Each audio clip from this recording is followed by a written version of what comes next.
ഈ സന്ധ്യയിലെ നമുക്ക് വാത്സല്യമുള്ള ഭവനത്തിൽ കുടിയേറുവാൻ കർത്താവ് കൃപയോർത്ത് നമ്മോട് ഇരിക്കുന്നു. ഈ സന്ധ്യയിൽ നമുക്ക് ഏറ്റവും പരിചയമുള്ളതായ ഒരു വേദഭാഗത്തിൽ നിന്ന് ചില ആലോചനകൾ ഒരുമിച്ച് സന്തോഷമാകുന്നതാണ് കാര്യങ്ങൾ. തിമോഥെയോസിന്റെ 2-ാം ലേഖനം 2-ാം അധ്യായം 10 മുതലുള്ളതായ വാക്യങ്ങൾ വായിക്കുന്നു. തിമോഥെയോസിന്റെ 2-ാം ലേഖനം 2-ാം അധ്യായം 10 മുതലുള്ളതായ വാക്യം നമ്മളിങ്ങനെ വായിക്കുന്നത്. അതുകൊണ്ട് ക്രിസ്തുയേശുവിലുള്ള രക്ഷ നിത്യദേശത്തോടുകൂടെ വൃതന്മാർക്ക് കിട്ടേണ്ടതിന് ഞാൻ അവർക്കായി സകലവും സഹിക്കുന്നു. നാം അവനോടുകൂടെ മരിച്ചുവെങ്കിൽ കൂടെ ജീവിക്കും, സഹിക്കുന്നുവെങ്കിൽ കൂടെ വാഴും. നാം തള്ളിപ്പറയുമെങ്കിൽ അവൻ നമ്മെയും തള്ളിപ്പറയും. നാം വിശ്വസ്തരായി തീർന്നാലും അവൻ വിശ്വസ്തനായി പാർക്കുന്നു. തൻ്റെ സ്വഭാവം തിരിപ്പാൻ അവന് കഴിയുകയില്ല. ഈ വചനം വിശ്വാസയോഗ്യമാണ്. വളരെ പരിചയമുള്ളതായ വേദഭാഗമാണ്. തിമോഥെയോസിനോടുള്ള ബന്ധത്തിൽ പ്രശ്നനായ പൗലോസ് തൻ്റെ പ്രായോഗിക ക്രിസ്തീയ ജീവിതം എങ്ങനെയായിരിക്കണമെന്നുള്ളത് ഈ വാക്യങ്ങളിൽ നമുക്ക് വ്യക്തമായിട്ട് കാണുവാനായിട്ട് കഴിയും. എന്നാൽ അല്പ സമയത്ത് എല്ലാ കാര്യങ്ങളും ചിന്തിക്കാനായിട്ട് ആഗ്രഹിക്കുന്നില്ല. 11-ാം അധ്യായം 11-ാം വാക്യം ഇങ്ങനെയാണ് വായിക്കുന്നത്: നാം അവനോടുകൂടെ മരിച്ചുവെങ്കിൽ കൂടെ ജീവിക്കും, സഹിക്കുന്നുവെങ്കിൽ കൂടെ വാഴും. ഒരുവിളി കർത്താവായ യേശുക്രിസ്തു തൻ്റെ രക്തത്താൽ വീണ്ടെടുക്കപ്പെട്ടതായ ദൈവജനത്തോടുള്ള ബന്ധത്തിൽ നമുക്ക് ചില ഉത്തരവാദിത്തങ്ങളും കടപ്പാടുകളൊക്കെ എൻ്റെ വചനത്തിലൂടെ നമുക്ക് നൽകി തന്നിട്ടുണ്ട്. അനേക ആത്മീയമായ അനുഗ്രഹങ്ങൾ. ഇത് ഇന്നത് ചെയ്താൽ ഇന്നതൊക്കെ ലഭിക്കും എന്നുള്ളത് ദൈവത്തിൻ്റെ മാറ്റമില്ലാത്ത വാക്തത്വമാണ്. ഈ വായിച്ചതായ വേദഭാഗത്ത് നമുക്ക് കാണുവാനായിട്ട് കഴിയുന്ന പൗലോസ് അപ്പോസ്തലൻ്റെ ദൈവജനത്തോടുള്ള ബന്ധത്തിൽ തൻ്റെ വൃതന്മാർക്ക് ആവശ്യമായ ദൈവകൃപ ലഭിക്കേണ്ടതിന് അവൻ തന്നെ സമർപ്പിക്കുന്ന കാര്യങ്ങളൊക്കെ നമുക്ക് കാണുവാനായിട്ട് കഴിയും. വൃതന്മാർക്ക് നിത്യദേശത്തോടുകൂടെ വൃതന്മാർക്ക് കിട്ടേണ്ടതിന് ഞാൻ അവർക്കായി സകലവും സഹിക്കുന്നു. ദൈവമക്കളുടെ ജീവിതത്തിലെ കഷ്ടതയും പ്രയാസവും അങ്ങനെയുള്ളതായ എല്ലാ നിലയിലുള്ളതായ പ്രതികൂലങ്ങളും പ്രയാസങ്ങളും നമുക്കൊരു ഉത്തരവാദിത്വം തന്നിട്ടുണ്ട്.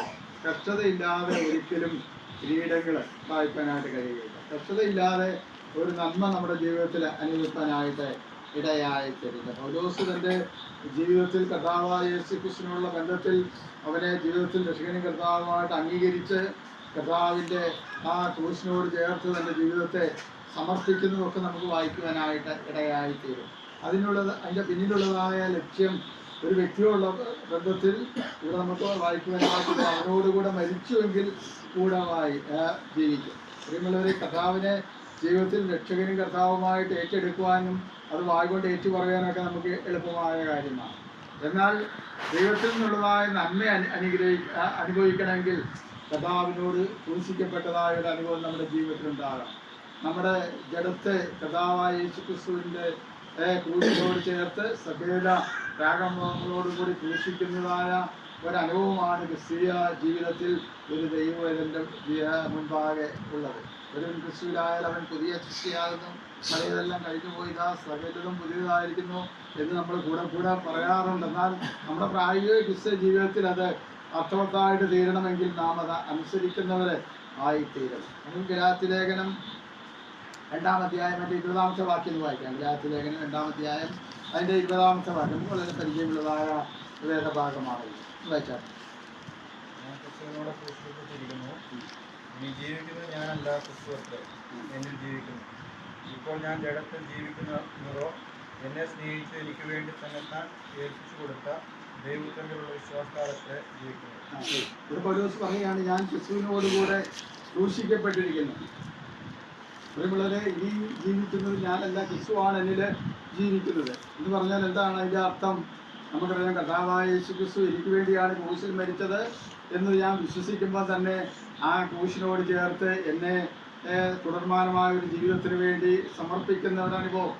അങ്ങനെ സമർപ്പിച്ചെങ്കിൽ മാത്രമേ യേശുക്രിസ്തുവിൻ്റെ സ്വഭാവം നമ്മുടെ ജീവിതത്തിൽ ഉണ്ടാകുവാനായിട്ട് ഇടയായിത്തീരുകയുള്ളൂ. അങ്ങനെ നാം കർത്താവിന് വേണ്ടി ജീവിക്കുമ്പോൾ നമ്മുടെ പഴയ മനുഷ്യൻ്റെ സ്വഭാവങ്ങളെയൊക്കെ മാറ്റി ക്രൂശിക്കപ്പെട്ടതായ കർത്താവായ യേശുക്രിസ്തുവിൻ്റെ പുതിയ മനുഷ്യൻ്റെ സ്വഭാവം നമ്മുടെ ജീവിതത്തിൽ ഉണ്ടാകും. ഇതൊക്കെ നമുക്ക് പറയാനായിട്ട് വളരെ എളുപ്പമാണ്.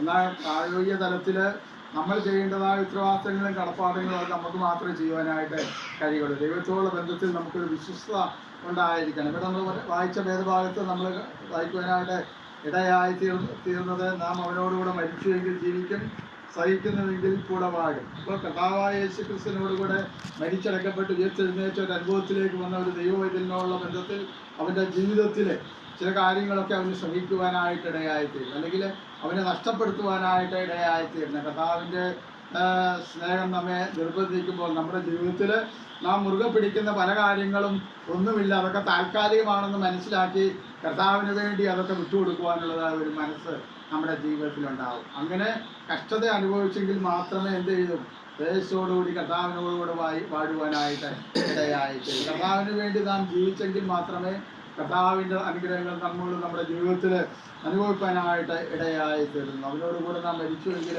കൂടെ ജീവിക്കും. അതിനൊക്കെ ഒരുപാട് അർത്ഥങ്ങളും വ്യാഖ്യാനങ്ങളും ഒക്കെ നമുക്ക് കാണുവാനായിട്ട് കഴിയും. അവനോടുകൂടെ മരിച്ചുവെങ്കിൽ നമ്മൾ കൂടെ ജീവിക്കും, സഹിക്കുന്നുവെങ്കിൽ നമ്മൾ കൂടെ വാഴും. അതുപോലൊരു ക്രിസ്തീയ ജീവിതം എന്ന് പറയുന്നത് ഒരുപാട് അധ്വാനത്തിൻ്റെതും സഹിക്കുന്നതിൻ്റെയും പല കാര്യങ്ങളും നിസ്സാരമായിട്ട് എണ്ണപ്പെടേണ്ടതൊക്കെ ആവശ്യകത തിരുവേദത്തിൽ നമുക്ക് കാണുവാനായിട്ട് ഇടയായിത്തീരും. എന്തൊക്കെയാണ് നമ്മൾ സഹിക്കേണ്ടത്, അല്ലെങ്കിൽ എന്തൊക്കെയാണ് നമ്മൾ വിട്ടുകളയേണ്ടത് എന്നൊക്കെയുള്ളത് തിരുവേദം നമ്മെ പഠിപ്പിക്കുന്നു. അതുപോലെ തിമോഥെയോസിൻ്റെ 2-ാം ലേഖനം 4-ാം അധ്യായം അതിൻ്റെ 5-ാം വാക്യം നമുക്കത് വായിക്കാം. അവിടെ നമ്മളിങ്ങനെയാണ് വായിക്കുന്നത്: നീയോ സകലത്തിലും നിർമ്മതനായിരിക്കുക, കഷ്ടം സഹിക്കുക, സുവിശേഷകൻ്റെ പ്രവൃത്തി ചെയ്യുക, നിന്റെ ശുശ്രൂഷ നിർവൃതിയായി നിവർത്തിക്കുക. അപ്പോൾ ഒരു ദൈവത്തിൻ്റെ ജീവിതത്തിൽ അവൻ അനുവർത്തിക്കേണ്ട കാര്യങ്ങൾ എന്തൊക്കെയാണെന്ന് തിരുവചനം വളരെ വ്യക്തമായിട്ട് നമ്മെ പഠിപ്പിക്കുന്നുണ്ട്. അപ്പോൾ കഷ്ടം അനുഭവിക്കുക എന്ന് പറഞ്ഞാൽ ഇവിടെ നമ്മൾ വായിക്കുന്നുണ്ട്, സകലത്തിലും നിർമ്മതനായിരിക്കും എന്ന് പറഞ്ഞാൽ ആരെക്കൊണ്ട് ഒരു നിലയിലുള്ളതായ പരിഭവവും പറയുവാനായിട്ട് ഇടയാകാൻ നിലയിൽ ദൈവത്തിൻ്റെ സന്നിധിയിൽ വിശുദ്ധിയോടും വേർപാടോടും ജീവിക്കാനുള്ളത് നമ്മുടെ ഉത്തരവാദിത്തമാണ്. അതുപോലെ തന്നെ കഷ്ടം സഹിക്കണം. ജീവിതത്തിൽ കഷ്ടം സഹിക്കാത്ത ഒരു മനുഷ്യനുമില്ല, അല്ലേ? നമ്മുടെ ക്രിസ്ത്യ ജീവിതത്തിലൊക്കെ നമ്മൾ തിരിഞ്ഞു നോക്കുമ്പോൾ എന്തെല്ലാം കഷ്ടതയാണ്. കഷ്ടത എന്ന് പറഞ്ഞാൽ രോഗം മാത്രമല്ല, പല നിലയിലുള്ളതായ കഷ്ടതകൾ. ഇപ്പം കർത്താവിനെ അറിഞ്ഞ് ദൈവത്തിൻ്റെ വചനപ്രകാരം ജീവിക്കുവാനായിട്ട് മുന്നോട്ട് വരുന്നതായ ഒരു വ്യക്തിയുള്ള ബന്ധത്തിൽ ഒരുപാട് കഷ്ടതകൾ, പല നിലയിലുള്ളതായ കഷ്ടങ്ങൾ, ഭവനക്കാരുടെ സ്വന്തം ഭവനത്തിൽ നിന്നുള്ളതായ കഷ്ടത, സമൂഹത്തിൽ നിന്നുള്ളതായ കഷ്ടത, അതായത് നമ്മളെ അടുത്തിടപഴകുന്ന മറ്റുള്ളവരിൽ നിന്നുള്ളതായ കഷ്ടത. ആ കഷ്ടതകൾ പല നിലയിൽ നമ്മൾ ഓരോ വ്യക്തിയുടെയും ജീവിതത്തിൽ അത് അനുഭവിക്കാനായിട്ട് ഇടയായിത്തീരും. എന്നാൽ ആ കഷ്ടങ്ങളിലൊക്കെ കർത്താവായ യേശു ക്രിസ്തുവിനുള്ളതായ സ്നേഹം നമ്മെ നിർബന്ധിക്കുമ്പോൾ ആ കഷ്ടതകളൊക്കെ ഏതുമില്ല എന്ന് മനസ്സിലാക്കി നമുക്ക് മുന്നോട്ട് പോകാനായിട്ട് ഇടയായിത്തീരും. അങ്ങനെ കഷ്ടത സഹിച്ചെങ്കിൽ മാത്രമേ കർത്താവിനോടുകൂടെ വാഴുവാനായിട്ട് ഇടയായിത്തീരുകയുള്ളൂ. കർത്താവിൻ്റെ പ്രസാദം നമ്മുടെ മേലെ ഉണ്ടാണെങ്കിൽ ഈ കഷ്ടതയൊക്കെ നമ്മുടെ ജീവിതത്തിൽ സന്തോഷത്തോടെ സഹിക്കുവാനായിട്ട് ഇടയായിത്തീരുന്നു. കഷ്ടതയൊക്കെ വരുമ്പോൾ വെറുവെറുപ്പും പ്രയാസങ്ങളും പരാതികളുമായിട്ടൊക്കെ അതിനെ നമ്മൾ നേരിടുവാനായിട്ട് ഇടയായിത്തീരും. എന്നാൽ കർത്താവ് നമ്മളിൽ നിന്ന് ആഗ്രഹിക്കുന്നത് കർത്താവായ യേശു ക്രിസ്തു മുഖാന്തരമുള്ളതായ അല്ലെങ്കിൽ ഒരു ദൈവവൈതൽ എന്നുള്ളതായ നിലവാരത്തിൽ നമ്മുടെ ജീവിതത്തിൽ കഷ്ടതയൊക്കെ ഉണ്ടാകുമ്പോൾ അത് സന്തോഷത്തോടെ സമാധാനത്തോടെ അത് ഏറ്റെടുക്കുവാനുള്ളതായ ഒരു മനസ്സ് നമ്മുടെ ജീവിതത്തിൽ ഉണ്ടാകണം. എങ്കിൽ മാത്രമേ ദൈവത്തിൽ കൂടുതൽ പ്രയോജനകരമായ നിലയിൽ മുന്നോട്ട് ജീവിക്കാനായിട്ട് ഇടയായിത്തീരുള്ളൂ. വിശ്വാസിക്ക് ലോകത്തിൽ കഷ്ടമുണ്ട്, എങ്കിലും ധൈര്യപ്പെടുകയും ഞാൻ ലോകത്തെ ജീവിച്ചിരിക്കുന്നു എന്നുള്ളത് കർത്താവിന് നമ്മളുള്ളതായ അത് വലിയ നമ്മെ സമാധാനത്തിലേക്ക് നയിക്കുന്നതായ വചനമായിട്ട് നമുക്ക് കാണുവാനായിട്ട് കഴിയും. ഒരു വിശ്വാസിക്ക് ഈ ലോകത്തിൽ കഷ്ടമുണ്ട്. എന്നാൽ ഈ കഷ്ടതയൊക്കെ തരണം ചെയ്ത് ഒരിക്കൽ നമ്മൾ കർത്താവിൻ്റെ സന്നിധാനത്തിൽ നിൽക്കും. അന്ന് കർത്താവിൽ നിന്ന് എന്ത് ചെയ്യും? നന്മകളും അനുഗ്രഹങ്ങളൊക്കെ അന്ന് നമുക്ക് തേജസ്സിൻ്റെ പാടാത്ത കിരീടമൊക്കെ പ്രാപിക്കാനായിട്ട് ഇടയായിത്തീരും. അനേക നന്മകൾ, അനേക തേജസ്സിൻ്റെ പ്രവർത്തനങ്ങൾ അതൊക്കെ നമുക്ക് കാണുവാനായിട്ട് ഇടയായിത്തീരും. നമ്മുടെ ക്രിസ്ത്യ ജീവിതം വളരെ വില കൊടുക്കുവാനായിട്ട് നാം തയ്യാറായെങ്കിൽ മാത്രമേ ദൈവത്തിന് നമ്മൾ കൂടുതൽ പ്രയോജനകരമായ നിലയിൽ നമ്മെ നടത്തുവാനായിട്ട് സാധിക്കുകയുള്ളൂ. ഇത് യോഹന്നാന്റെ സുവിശേഷം 16-ാം അധ്യായം അതിൻ്റെ 1-ാം വാക്യം വായിച്ചാട്ടെ.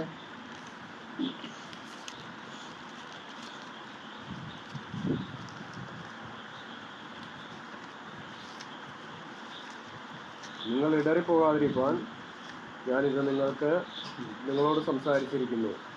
അവർ നിങ്ങളെ പള്ളിഭ്രഷ്ടരാക്കും. അത്രയുമല്ല, നിങ്ങളെ കൊല്ലുന്നവൻ എല്ലാം ദൈവത്തിന് വഴിപാട് കഴിക്കുന്നു എന്ന് വിചാരിക്കുന്ന നാഴിക വരുന്നു. കർത്താവ് തൻ്റെ ശിഷ്യന്മാരോട് അരുളി ചെയ്യുന്നതായ വചനമാണ്. വിശ്വാസി ലോകത്തിൽ ജീവിക്കുമ്പോൾ എന്തുണ്ടാവും? നിങ്ങൾ ഇടറിപ്പോകാതിരിക്കാൻ ഞാൻ നിങ്ങളോട് ഇത് പറയുന്നു. നിങ്ങൾ കർത്താവിൻ്റെ അറിയുന്നത് മുഖാന്തരം പള്ളി പ്രശ്നന്മാരാക്കുന്ന എല്ലാവരും ഒറ്റപ്പെടുത്തുന്ന അനുഭവങ്ങളൊക്കെ ക്രിസ്തീയ ജീവിതത്തിലുണ്ടാകാം. എന്നാൽ കർത്താവ് എന്ത് ചെയ്യുന്നു? നമ്മോട് കൂടെ നമ്മെ ആശ്വസിപ്പിക്കുന്ന, നമ്മെ സ്നേഹിക്കുന്ന, നമ്മെ സഹായിക്കുന്ന ഒരു ദൈവമാണ് നമുക്കുള്ളത്. അവൻ നമുക്ക് ആവശ്യമായ വചനം നമുക്ക് ധാരാളമായിട്ട് നൽകി തന്നിട്ടുണ്ട്. അതൊക്കെ നമ്മൾ അറിയാത്തവരല്ല. ഈ വചനമൊക്കെ നമ്മൾ അറിയുന്നു. എങ്കിലും നമ്മൾ പലപ്പോഴും എന്ത് ചെയ്യുന്നു? പലപ്പോഴും നമ്മൾ തെറ്റിപ്പോകുന്നു. പലപ്പോഴും ഈ ലോകത്തിൻ്റെതായ മോഹങ്ങളും ഈ ലോകത്തിൻ്റെതായ താല്പര്യങ്ങളൊക്കെ നമ്മുടെ ജീവിതത്തിലേക്ക് കടന്നു വന്ന് എന്ത് ചെയ്യുന്നു? ദൈവത്തിൽ നമ്മെ അകറ്റി കളയുവാനായിട്ട് വളരെയധികം സാധ്യതയുണ്ട്. അപ്പോൾ അങ്ങനെ വല്ലാത്തൊരു ലോകത്തിലാണ് നാം ജീവിക്കുന്നത്. ആകയാൽ ദൈവത്തിൻ്റെ വചനം നമ്മൾ പൂർണ്ണമായിട്ട് അനുസരിക്കുവാനുള്ള ദൈവകൃപ ധാരാളമായിട്ട് ദൈവം നമുക്ക് നൽകട്ടെ. ദൈവമുള്ളവർ നമ്മുടെ ക്രിസ്തു ജീവൻ ധന്യമായി തീരണം. അത് നമുക്ക് എല്ലാവർക്കും ആഗ്രഹമുള്ളതായ കാര്യമാണ്. എന്നാൽ ദൈവത്തിൻ്റെ കൃപയില്ലാതെ, ദൈവത്തിൻ്റെ അനുഗ്രഹമില്ലാതെ, ദൈവത്തിൻ്റെ നമ്മളുള്ളതായ ശരിയായ ഒരു ബന്ധം നാം കാത്തു സൂക്ഷിച്ചെങ്കിൽ മാത്രമേ വചനം നമുക്ക് അനുസരിക്കുവാനായിട്ട് കഴിയില്ല. അതിന് ഒരുപാട് അധ്വാനമുണ്ട്, ഒരുപാട് കഷ്ടതയുണ്ട്, ഒരുപാട് വില നാം കൊടുക്കേണ്ടി വരും. ആ വചനം പൂർണ്ണ ഹൃദയത്തോടും പൂർണ്ണ മനസ്സോടും പൂർണ്ണാത്മാവോടും പൂർണ്ണ ശക്തിയോടും കൂടെ നാം അനുസരിക്കുമ്പോഴാണ് ദൈവത്തിന് ആ വചനത്തിനുള്ളിൽ നമ്മളിൽ പ്രസാദിക്കുവാനായിട്ട് ഇടയായിട്ടുണ്ട്. കർത്താവ് നമ്മെ സഹായിക്കട്ടെ.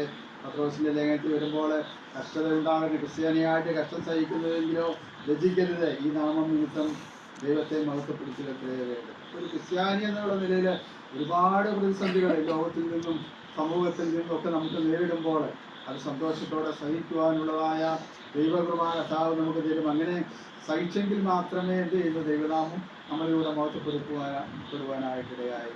അതുകൊണ്ട് കഷ്ടം സഹിക്കുക എന്നുള്ളത് സ്വർഗത്തിലെ ദൈവം നമുക്ക് വെച്ചിരിക്കുന്ന ഒരു ഒരു പരിശോധനയാണ്. നമ്മുടെ ജീവിതത്തെ വിവിധ നിലകളിൽ കർത്താവ് പരിശോധിക്കും. കഷ്ടതയിലൂടെ കർത്താവ് നമ്മോട് ഏർപ്പെടുവാനായിട്ടിടയായിട്ട് പരിശോധന നമ്മൾ മുമ്പ് കൊണ്ടുവച്ച് അതിനെ എങ്ങനെ തരണം നമ്മൾ ചെയ്യുന്നു എന്നുള്ളതിൻ്റെ നിലവാരത്തിൽ നമ്മെ പരിശോധിക്കുന്നതായിട്ട് കാണുവാനായിട്ട് കഴിയും. ഇതിൻ്റെയൊക്കെ അത്യധികമായ ലക്ഷ്യമെന്ന് പറയുന്നത് നമ്മുടെ ക്രിസ്ത്യ ജീവിതം വളരെ പരിശുദ്ധമായിരിക്കണം, കർത്താവിന് പ്രസാദിക്കുന്നതായിരിക്കണം.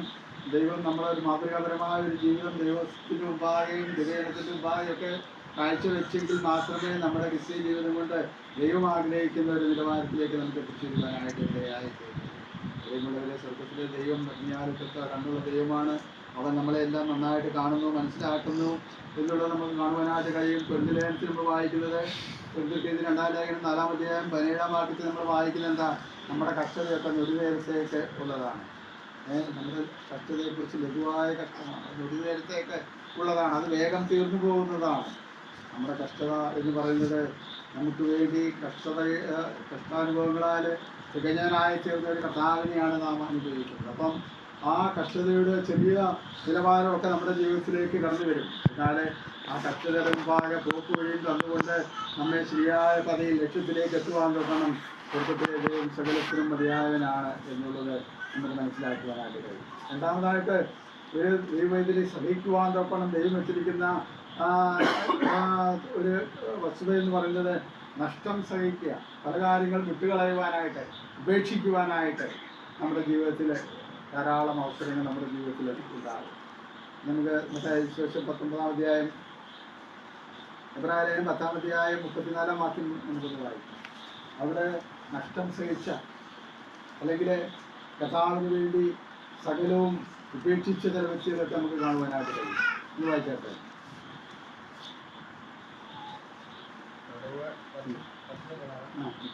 കടവുകാരോട് നിങ്ങൾ സഹതാപം കാണിച്ചതല്ലാതെ സ്വർഗത്തിൽ നിലനിൽക്കുന്ന ഉത്തമ സമ്പത്ത് നിങ്ങൾക്കുണ്ട് എന്നറിഞ്ഞ് സമ്പത്തുകളുടെ അപഹാരവും സന്തോഷത്തോടെ സഹിച്ചുകൊണ്ട്.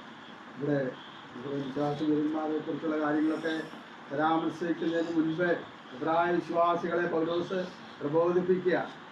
തൻ്റെ തടവുകാരോടുള്ള ബന്ധത്തിൽ അവരോട് സഹതാപം കാണിച്ചു, അവർക്ക് ആവശ്യമായ ആലോചനകൾ നൽകി, ദൈവത്തിൻ്റെ അരുളപ്പാടുകളൊക്കെ അതുപോലെ അവരോട് അറിയിക്കുവാനായിട്ടിടയായി തീർന്നു.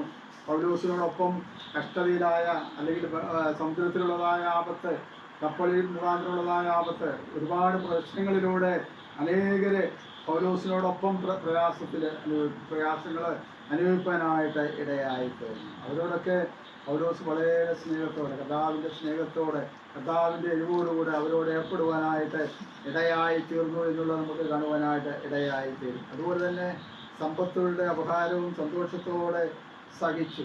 പൗലോസിൻ്റെ ജീവിതത്തിൽ താൻ ധനികനായ ഒരു വ്യക്തിയായിരുന്നു. അവൻ്റെ സമ്പത്തൊക്കെ എന്ത് ചെയ്തു? സുവിശേഷ നിമിത്തം അതിൻ്റെ അതൊക്കെ സമ്പത്തുകളുടെ അപകാരം അതൊക്കെ നഷ്ടപ്പെടുന്ന അനുഭവം ഉണ്ടായി. എന്നാൽ യേശുക്രിസ്തുവിൻ്റെ സ്നേഹം അവനെ നിർബന്ധിച്ചപ്പോൾ അതൊന്നും വിലയേറിയതായിട്ട് അവൻ എണ്ണുവാനായിട്ട് ഇടയായിട്ടുണ്ട്. സമ്പത്തുകളുടെ അപകാരം, തടവുകാരോട്, അല്ലെങ്കിൽ അന്ന് ആദ്യം വായിച്ച ഭാഗത്ത് നമുക്കറിയാം ബദന്മാരോടുള്ളതായ ബന്ധത്തിൽ പൗലോസിൻ്റെ മനോഭാവം, ജീവിതത്തിൽ കർത്താവിന് വേണ്ടി എന്തെല്ലാം നൽകുവാനായിട്ട് ഇടയായിത്തീരും, മറ്റുള്ളവരുടെ ആത്മീയമായ അനുഗ്രഹത്തിന് താൻ എന്തെല്ലാം സഹിക്കുവാനായിട്ട് ഇടയായിത്തീരും, അതെല്ലാം വളരെ പൂർണ്ണ മനസ്സോടുകൂടെ സഹിക്കുന്ന കർത്താവിന് വേണ്ടി ജീവിക്കുന്ന ഒരു വ്യക്തിത്വമായിട്ട് പൗലോസിനെ നമുക്ക് കാണുവാനായിട്ട് കഴിയും. അങ്ങനെ ഒരു മനോഭാവം നമ്മുടെ ജീവിതത്തിൽ ഉണ്ടാകുവാനായിട്ട് പൗലോസ് ആഗ്രഹിച്ചു. നമുക്ക് തന്നിരിക്കുന്ന ഈ വചനമെന്ന് പറയുന്നത് അത് നമ്മുടെ ആത്മീയമായ അനുഗ്രഹത്തിനാണ്. നമ്മുടെ ജീവിതത്തിൽ ഒരു പ്രതിസന്ധിക്കും അത് കാരണമാകുന്നില്ല. അത് നമ്മൾ നേരായ പാതയിൽ അനുസരിക്കുവാനായിട്ട് തയ്യാറായാൽ ദൈവനാമം നമ്മളിലൂടെ മഹത്വമെടുക്കും. നമ്മുടെ ഉത്തരവാദിത്തങ്ങൾ നമ്മൾ തന്നെ ചെയ്തെങ്കിലേ മര്യാദയുള്ളൂ. മറ്റൊരാളെ ഏൽപ്പിച്ചാലൊന്നും അത് നിവർത്തിക്കുവാനായിട്ട് പാടില്ല. കർത്താവ് ഈ കാര്യങ്ങളൊക്കെ കണക്ക് യോജിക്കുന്നത് വ്യക്തിപരമായാണ്. ഓരോ മനുഷ്യൻ തൻ്റെ ജീവിതത്തിൽ ചെയ്തത് നല്ലതായാലും തെയ്യതായാലും അത് അക്കൗണ്ണം പ്രാപിപ്പാൻ ഒരിക്കലും ചെയ്യും നമ്മൾ കർത്താവിൻ്റെ സംവിധാനത്തിൽ നിൽക്കും. അപ്പം നമുക്ക് വലിയൊരു ഉത്തരവാദിത്തമുണ്ട്. കർത്താവിന് വേണ്ടി ജീവിക്കുക, കർത്താവിന് വേണ്ടി ചിലതൊക്കെ സഹിക്കുക, കർത്താവിന് വേണ്ടി ചിലതൊക്കെ നഷ്ടപ്പെടുവാനായിട്ട് തയ്യാറാകുക, മറ്റുള്ളവരെ നേടുവാൻ തക്കണം. നമ്മുടെ ജീവിതത്തിൽ എന്തെല്ലാം ചെയ്യുവാനായിട്ട് സാധിക്കുമോ, സുവിശേഷത്തിൻ്റെ അഭിവൃദ്ധിക്ക് വേണ്ടി നമുക്ക് എന്തെല്ലാം ചെയ്യുവാനായിട്ട് സാധിക്കും അതൊക്കെ നമ്മൾ ചെയ്യണം. നമ്മുടെ ജീവിതം എന്ന് പറയുന്നത് താൽക്കാലികമായ ഒരു ജീവിതമാണ്, കുറഞ്ഞൊരു കാലഘട്ടമാണ് നമ്മുടെ മുമ്പിലുള്ളത്. പ്രവർത്തിക്കുവാനായിട്ട് അല്പ സമയമാണുള്ളത്. പിന്നീടുള്ളതായ സമയങ്ങൾ ചിലപ്പോൾ നമ്മൾ ആഗ്രഹിച്ചാലും പ്രവർത്തിക്കുവാനോ അല്ലെങ്കിൽ ആ നിലയിൽ ഒരു ക്രമീകരണം ചെയ്യാനോ നമുക്ക് സാധിക്കാത്ത അവസ്ഥയിലേക്ക് നമ്മൾ ചെന്നെത്തുമെന്നുള്ളത് നാം അത് ബോധ്യവാന്മാരായിട്ട്. അപ്പം നമുക്ക് ലഭിക്കുന്ന സമയങ്ങൾ കർത്താവിന് വേണ്ടി ജീവിക്കുക, വചനപ്രകാരം കർത്താവിൻ്റെ സുവിശേഷത്തിന് അനുഗ്രഹമായ നിലയിൽ മറ്റുള്ളവരുടെ ബന്ധത്തിൽ നമ്മുടെ ഉത്തരവാദിത്തങ്ങൾ നിറവേറ്റി മുന്നോട്ട് പോവുക എന്നുള്ളതാണ് ദൈവം നമ്മെക്കുറിച്ച് ആഗ്രഹിക്കുന്നത്. മാനുഷികമായ നിലയിൽ മനുഷ്യനൊക്കെ പ്രശംസ ആഗ്രഹിക്കുന്നവരാണ്, പുകഴ്ച ആഗ്രഹിക്കുന്നവരാണ്.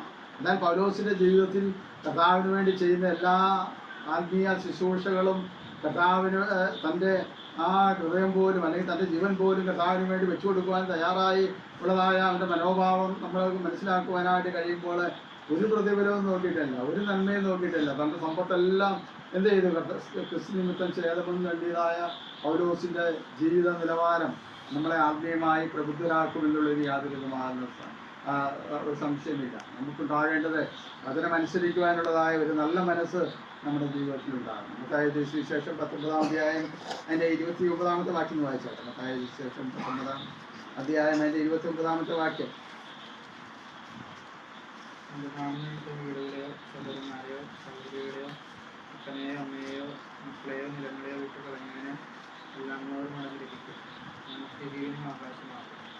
വളരെ പരിചയമുള്ളതായ വേദനകളാണ്. സുവിശേഷ നിമിത്തം എന്ത് ചെയ്തു?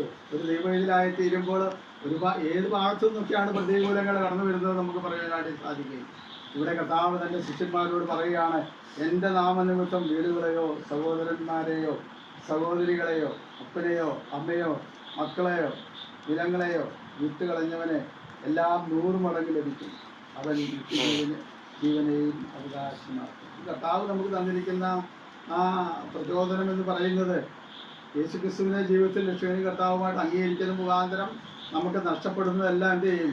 നമുക്ക് അപ്പനെ നഷ്ടപ്പെടാം, അമ്മയെ നഷ്ടപ്പെടാം എന്ന് പറഞ്ഞാൽ അവർ പറയാ, നീ എനിക്ക് മകനില്ല, നീ എവിടെയെങ്കിലും പോയിക്കോളാനൊക്കെ പറഞ്ഞാൽ എന്ത് സംഭവിക്കും?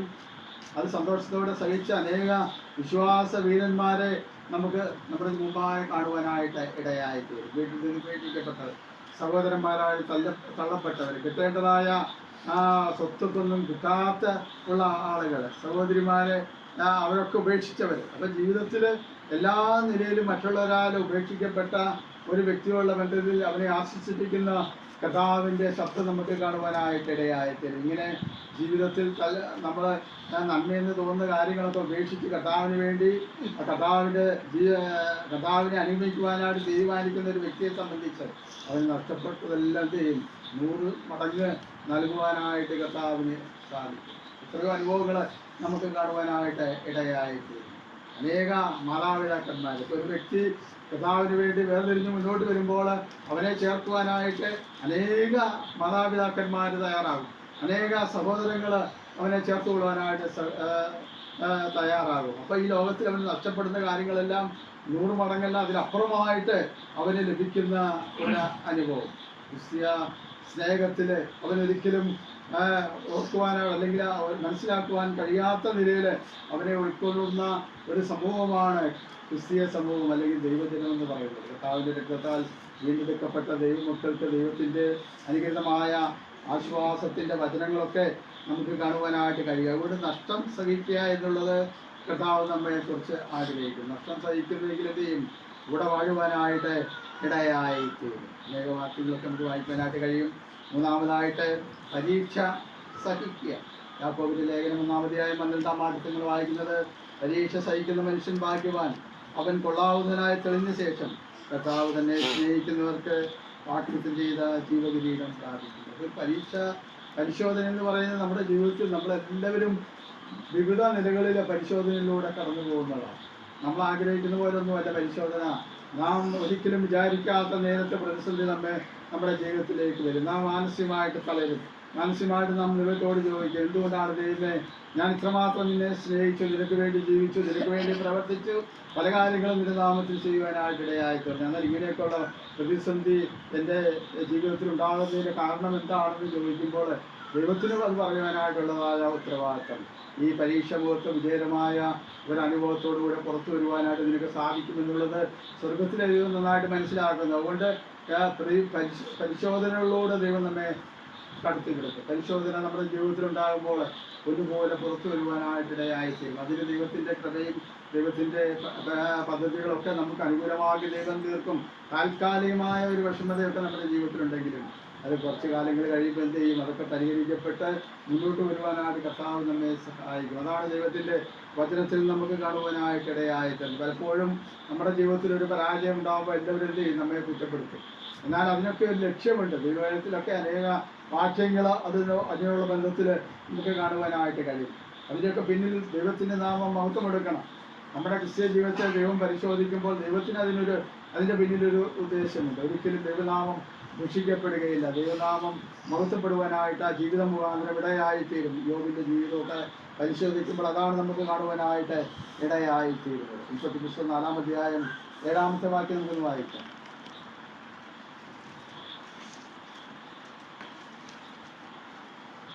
പുസ്തകം 4-ാം അധ്യായം 7-ാമത്തെ വാക്യം. നീ നന്മ ചെയ്യുന്നുവെങ്കിൽ പ്രസാദമുണ്ടാകയില്ലയോ? നീ നന്മ ചെയ്യുന്നില്ലെങ്കിലോ പാപം വാതിൽക്കൽ കിടക്കുന്നു, അതിൻ്റെ ആഗ്രഹം നിന്നോട് ആകുന്നു, നീയോ അതിനെ കീഴടക്കണമെന്ന് കൽപ്പിച്ചു. ദൈവത്തിൻ്റെ പദ്ധതി എന്ന് പറയുന്നത് പരിശോധന നമ്മുടെ മുമ്പാകെ വരുമ്പോൾ അതിനെ കീഴടക്കി മുന്നോട്ട് പോവുക. അതിനുള്ള ബന്ധത്തിലാണ് ഇവിടെ നമുക്ക് വായിക്കുവാനായിട്ടിടയായത്. നീ നന്മ ചെയ്തെങ്കിൽ പ്രസാദമുണ്ടാകുകയില്ലയോ? നീ നന്മ ചെയ്യുന്നില്ല എങ്കിലോ പാപം വാതിൽക്കൽ കിടക്കുന്നു, അതിൻ്റെ ആഗ്രഹം നിന്നോടാകുന്നു, നീ അതിനെ കീഴടക്കണമെന്ന് കൽപ്പിച്ചു. അപ്പോൾ നമ്മുടെ ജീവിതത്തിലുണ്ടാകുന്ന പരിശോധനയുടെ മുമ്പാകെ അതിനെ കീഴടക്കി മുന്നോട്ട് പോകാനുള്ളതായ ഉത്തരവാദിത്തം ദൈവം നമുക്ക് തന്നിട്ടുണ്ട്. അപ്പോൾ ദൈവത്തിൻ്റെ നമ്മളുള്ള ബന്ധത്തിൽ പരിശോധനകളൊക്കെ എന്തെയാണ്? അത് സഹിക്കുവാനുള്ളതായ ദൈവകൃപ തന്ന് ദൈവം നമ്മെ മുന്നോട്ട് നയിക്കും. യോഹന്നാന്റെ 1-ാം ലേഖനം 2-ാം അധ്യായം 16-ാം വാക്യം നമ്മൾ വായിക്കുമ്പോൾ ജഡംഭവും കൺഭവും ജീവനത്തിലുള്ള പ്രതാപം ഇങ്ങനെ ലോകത്തിലുള്ളതെല്ലാം പിതാവിൽ നിന്നല്ല ലോകത്തിൽ നിന്ന് അത്രയാകും. ഇപ്പോൾ ലോകത്തിൽ നിന്നുണ്ടാകുന്നതായ പല സ്വഭാവവിശേഷണങ്ങളൊക്കെ നമുക്ക് കാണുവാനായിട്ട് ജഡംഭോഗം, ജഡത്തിൻ്റെതായ ആഗ്രഹം, കണ്ണിൻ്റെതായ താല്പര്യങ്ങൾ, ഇപ്പം ലോകത്തോടുള്ളതായ ജീവിതത്തിലുള്ളതായ പ്രതാപവും താല്പര്യങ്ങളൊക്കെ. അപ്പം നമ്മുടെ ജീവിതത്തെ നിയന്ത്രിക്കുന്നത് ദൈവത്തിൻ്റെ പരിശുദ്ധാത്മാവ്. നമ്മളെ കർത്താവിനെ സഹായിക്കട്ടെ. അപ്പോൾ ആ ദൈവത്തിൻ്റെ പരിശുദ്ധാത്മാവിനെ ദുഃഖിപ്പിക്കാതെ ദൈവത്തിൻ്റെ വചനം കാത്തു സൂക്ഷിച്ചതിനെ ഉള്ളവരായിട്ട് നമ്മളെ നമ്മൾ ആവോളം എന്ത് ചെയ്യുക? അതിനോട് നീതി പുലർത്തിക്കൊണ്ട് ജീവിക്കാനായിട്ട് നമ്മുടെ ജീവിതത്തിലിടയായിട്ട് യോഹന്നാന്റെ 1 14 വായിക്കുന്ന ഓരോരുത്തരും പരീക്ഷിക്കപ്പെടുന്നത് സ്വന്തമോഹത്താൽ ആകർഷിച്ച് വശീകരിക്കപ്പെടുകയാലാകുന്നു. ഓരോ വ്യക്തിയും പരീക്ഷിക്കപ്പെടുന്നതിൻ്റെ അല്ലെങ്കിൽ കഷ്ടത അനുഭവിക്കുന്നതിൻ്റെ കാരണമെന്ന് പറയുന്നത് ദൈവത്തിൻ്റെ വചനം അറിയാഞ്ഞിട്ടോ കേൾക്കാഞ്ഞിട്ടോ മനസ്സിലാക്കാഞ്ഞിട്ടോ ഒന്നുമല്ല. ഇതെല്ലാം അറിയാമെങ്കിലും എന്ത് ചെയ്യും? പലതിനും നമ്മൾ തെറ്റിപ്പോകുന്നു. നമ്മുടെ ജീവിതത്തിൽ ആ ഒരു അനുഗ്രഹിക്കപ്പെട്ട ഒരു ക്രിസ്തീയ ജീവിതം നയിക്കണം. അത് നമ്മുടെ ഹൃദയത്തിൻ്റെ താല്പര്യമാണ്, നമ്മുടെ തീരുമാനമാണ്. അതിന് സഹായമായിട്ട് ദൈവത്തിൻ്റെ പരിശുദ്ധാത്മാവ് നമ്മുടെ മുൻപാകെ നമ്മുടെ ഹൃദയത്തിൽ ഉണ്ട്. ആ പരിശുദ്ധാത്മാവാണ് പാപത്തെക്കുറിച്ചും നീതിയെക്കുറിച്ചും ന്യായവിധിയെക്കുറിച്ചും ബോധ്യം വരുത്തി രക്ഷയുടെ അനുഭവത്തിലേക്ക് കൊണ്ടുവന്നത്. ഈ ലോകത്തിലുള്ളതായ സകല അധർമ്മത്തിൽ നിന്ന് നമുക്ക് വിടുതൽ നൽകുന്ന ദൈവത്തിൻ്റെ പരിശുദ്ധാത്മാവ്. ആ പരിശുദ്ധാത്മാവിനെ പൂർണ്ണമായിട്ട് കീഴടങ്ങി പാർക്കുക എന്ന് പറഞ്ഞാൽ പിതാവായ ദൈവത്തോടും പുത്രനായ കർത്താവായ യേശു ക്രിസ്തുവിനുള്ള ബന്ധത്തിൽ അവരെയൊക്കെ പൂർണ്ണമായിട്ട് അനുസരിക്കുക എന്നുള്ളതാണ്. അവർ നമ്മുടെ ജീവിതത്തിൽ പ്രസാദിക്കണം. ആ പ്രാവർത്തികമായ നിലയിൽ ആ കാര്യങ്ങളൊക്കെ നമുക്ക് മനസ്സിലാക്കുന്നത് ത്രിയേക ദൈവമാണ്, അല്ലെങ്കിൽ പരിശുദ്ധാത്മാവാം ദൈവമാണ്. ആ പരിശുദ്ധാത്മാവിനാലാണ് നാം മുദ്രയിട്ടിരിക്കുന്നത്. വീണ്ടെടുക്കുന്നതാണ് നമ്മൾ മുദ്രയിട്ടിരിക്കുക. കർത്താവിൻ്റെ പ്രത്യക്ഷതയിൽ എന്ത് ചെയ്യും? നമുക്കൊരു പുതിയ ശരീരത്തോടുകൂടെ കർത്താവിനെ എതിരേൽക്കുവാനായിട്ട് നാം എഴുന്നേറ്റ് വരും എന്നുള്ളതാണ് നമ്മുടെ പ്രത്യാശ. അതുകൊണ്ടാണ് ഈ ലോകത്തിലെ കഷ്ടങ്ങളൊക്കെ സഹിച്ച് മുന്നോട്ട് പോകാനായിട്ട് ദൈവവചന പ്രകാരമുള്ളതായ കഷ്ടതകളിലൊന്നും പതറിപ്പോവാതെ കർത്താവിനെ പ്രസാദിപ്പിക്കണം. അവൻ്റെ സന്നിധാനത്തിൽ നമ്മൾ എത്തുമ്പോൾ എന്ത് ചെയ്യും? അവനോട് കൂടെ നാം ജീവിക്കുന്നു, സഹിക്കുന്നുവെങ്കിൽ നമ്മൾ കൂടെ വാഴും. അനേക ആത്മീയമായ നന്മകൾ വിവിധ തലങ്ങളിൽ നമുക്ക് ദൈവം വാഗ്ദാനം ചെയ്തിട്ടുണ്ട്. നാലാമതായിട്ട് നമുക്കവിടെ കാണുവാനായിട്ട് കഴിയുന്നത് അപമാനം സഹിക്കുക.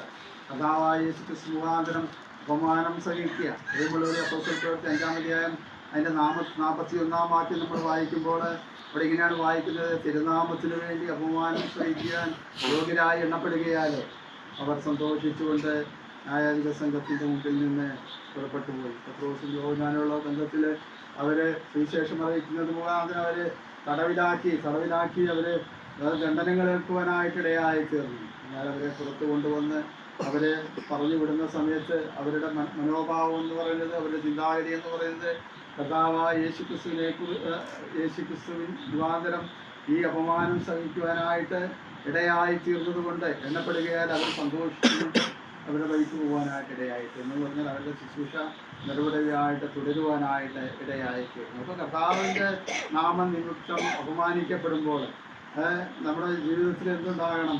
അത് മാനസികമായിട്ട് നമ്മെ തളർത്തുകയല്ല, മാനസികമായിട്ട് നമ്മെ ധൈര്യപ്പെടുത്തുക, കർത്താവിന് വേണ്ടി കൂടുതൽ കാര്യങ്ങൾ ചെയ്യുവാനായിട്ട് നമ്മളെ പ്രാപ്തരാക്കുന്ന അനുഗ്രഹമായ അനുഭവം നമുക്ക് കാണുവാനായിട്ട് ഇടയായിട്ട്.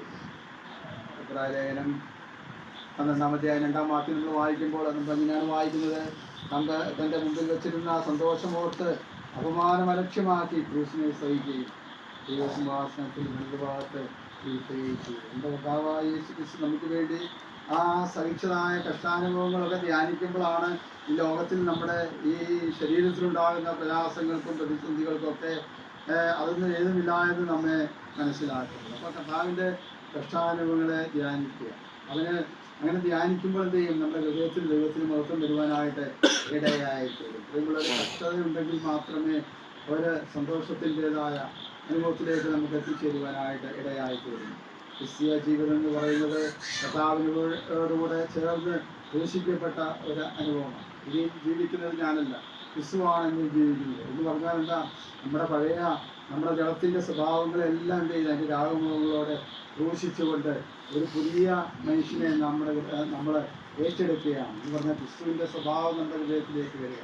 നമ്മുടെ എല്ലാ മേഖലകളിലും കർത്താവിൻ്റെ സ്നേഹം വ്യാപരിക്കുവാനായിട്ട് ഇടയായി തീർന്ന വളരെ ലാഭത്തോടെ, സന്തോഷത്തോടെ, സമാധാനത്തോടെ നമുക്ക് ക്രിസ്തീയ ജീവിതം നമുക്ക് നയിക്കുവാനായിട്ട് ഇടയായി തീരും. ക്രിസ്തുവിനെ ധ്യാനിക്കുക. അപ്പോഴാണ് നമ്മുടെ ജീവിതത്തിൻ്റെ കഷ്ടങ്ങളൊക്കെ ഏതുമില്ല എന്ന് നമുക്ക് മനസ്സിലാക്കുവാനായിട്ട് കഴിയും. കർത്താവ് എന്നോടൊപ്പം തൻ്റെ മുമ്പിൽ വെച്ചിരിക്കുന്ന സന്തോഷം ഓർത്ത് അപമാനമലക്ഷ്യമാക്കി ക്രൂശിനെ സഹിച്ചു. അതുപോലെ നമ്മുടെ ജീവിതത്തിൽ നന്മയെന്ന് പറയാനായിട്ട് ഒരു കാര്യം ഉണ്ടായിരുന്നില്ല. എല്ലാ നിലയിലും അപമാനമാണ്. ദൈവത്തിന് പ്രസാദിക്കുവാൻ കഴിയുന്ന ഒരു നന്മ പ്രവൃത്തിയും നമ്മുടെ ജീവിതത്തിൽ ഉണ്ടായിരുന്നില്ല. നമ്മെ നോക്കിയപ്പോൾ, നമ്മെ ഓർത്തപ്പോൾ അതിൻ്റെ മുൻപാകെ വെച്ചിരുന്ന കഷ്ടതകളൊന്നും ഏതുമില്ല എന്ന് എണ്ണി കർത്താവ് അതെല്ലാം സഹിച്ചു. നമുക്കൊരു നിത്യജീവൻ ലഭിക്കുവാൻ, സ്വർഗ്ഗത്തിലെ അവകാശം ഉണ്ടാകുവാൻ എല്ലാവിധമാകുന്ന ആത്മീയ അനുഗ്രഹങ്ങൾക്കും ഉടമസ്ഥാവകാശം ലഭിക്കുവാൻ ആ നിലയിൽ കർത്താവ് നമ്മെ അത്രമാത്രം ഇന്നും സ്നേഹിച്ചുകൊണ്ടിരിക്കുന്നു. അപ്പോൾ ഒരു വിശ്വാസിയുടെ ക്രിസ്ത്യ ജീവിതം ഒരു ദിവസം ആരംഭിച്ചു, അത് പിന്നീട് മങ്ങിപ്പോയി, പിന്നീട് ആരംഭിച്ചു, അങ്ങനെയുള്ള ഒരു ജീവിതമല്ല.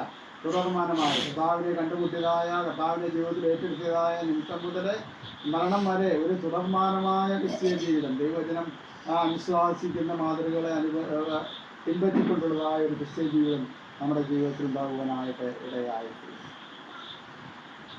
നമ്മൾ യോഹന്നാന്റെ സുവിശേഷം 15-ാം അധ്യായം 19-ാം വാക്യം കൂടെ വായിക്കും.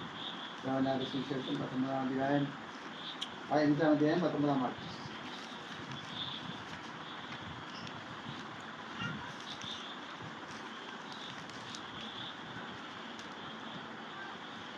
നിങ്ങൾ ലോകക്കാരായിരുന്നുവെങ്കിൽ ലോകം തനിക്ക് സ്വന്തമായതിനെ സ്നേഹിക്കുമായിരുന്നു. എന്നാൽ നിങ്ങൾ ലോകക്കാരാകാതെ ആയിരിക്കാതെ ഞാൻ നിങ്ങളെ ലോകത്തിൽ നിന്ന് തിരഞ്ഞെടുത്തതുകൊണ്ട് ലോകം നിങ്ങളെ പകയ്ക്കുന്നു. കർത്താവിന്റെ ശിഷ്യന്മാരോട് പറയുകയാണ്, നിങ്ങൾ ലോകക്കാരായിരുന്നുവെങ്കിൽ ലോകം തനിക്കുള്ളവരെ പരിഗണിക്കുമായിരുന്നു. എന്നാൽ ഞാൻ നിങ്ങളെ തിരഞ്ഞെടുത്തതുകൊണ്ട്, സ്വർഗത്തിലെ ദൈവം നമ്മെ തിരഞ്ഞെടുത്തതുകൊണ്ടാണ് നമ്മുടെ ജീവിതത്തിൽ ഈ നിലയുള്ളതായ പരിശോധന ഒക്കെ ഉണ്ടാകുന്നത് എന്ന് നമുക്ക് വേണമെന്നായിട്ട് കഴിയും.